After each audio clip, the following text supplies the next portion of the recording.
Article چپ گرد سفر اور فراز کے باب شوگر مل کاسٹ آڈٹ کے ساتھ حاضر ہوں۔ کچھ تو کڑی کٹھور مسافت کا دھیان کر، کچھ تو کڑی کٹھور مسافت کا دھیان کر، کوسوں سفر پڑا ہے ابھی سے کمر نہ کھول۔ سافٹ ویئر ایکسپورٹ کمپنی کا آڈٹ اور فیزیبلٹی رپورٹ بنانے کا کام جوں ہی مکمل ہوا، اسی وقت ہمارا نام کاسٹ آڈٹ کی ٹیم میں شامل کر دیا گیا، جس میں ہمارے ساتھ وہی سینئر کا نام شامل تھا جن کے ساتھ کوئٹہ آڈٹ کے دوران ہماری کافی دوستی ہو چکی تھی۔ کوئی نیا احساس کے ہمدم دیرینا، کوئی نیا احساس کے ہمدم دیرینا، جتنے پرانے زخم تھے بھرتے جاتے ہیں۔ شوگر مل تو کسی اور شہر میں واقع تھی، مگر اس کا ہیڈ آفس لاہور میں ہی تھا۔ کاسٹ آڈٹ ان کمپنیوں کا کیا جاتا ہے جو براہ راست صارفین سے متعلقہ مصنوعات تیار کرتی ہیں، تاکہ کہیں مصنوعات کی کاسٹ کو مصنوعی طور پر بڑھا کر اشیاء کو مہنگا نہ بیچا جا رہا ہو۔ یہ اسائنمنٹ ایکسٹرنل آڈٹ سے اس طرح مختلف تھی کہ یہاں پر صرف کاسٹ آف شوگر کو چیک کیا جانا تھا۔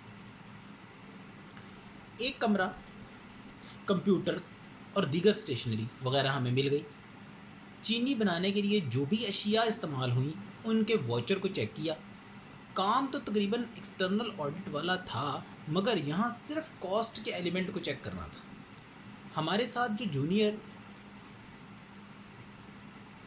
جو سینئر آئے تھے، وہ ایک تو ان سے دوستی تھی، دوسرا وہ خوش مزاج تھے، اور پھر ان کا آڈٹ کا تجربہ بھی کافی تھا۔ اس لیے ان کی رہنمائی میں بہت خوشگوار انداز میں کام آگے بڑھتا گیا۔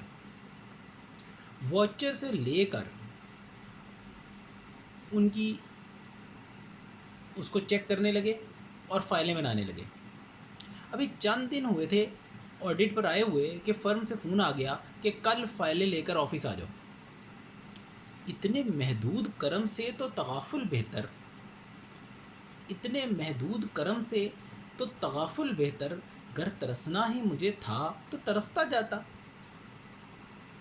رات گئے، زیادہ سے زیادہ کام مکمل کر کے پرنٹنگ بھی کر لی اور فائلوں کو ریویو کے قابل بنا لیا۔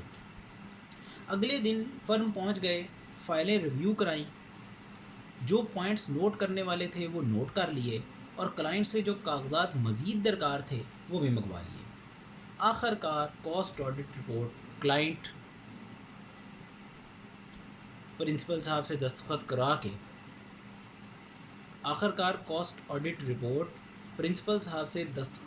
کے کلائنٹ کے حوالے کر دی۔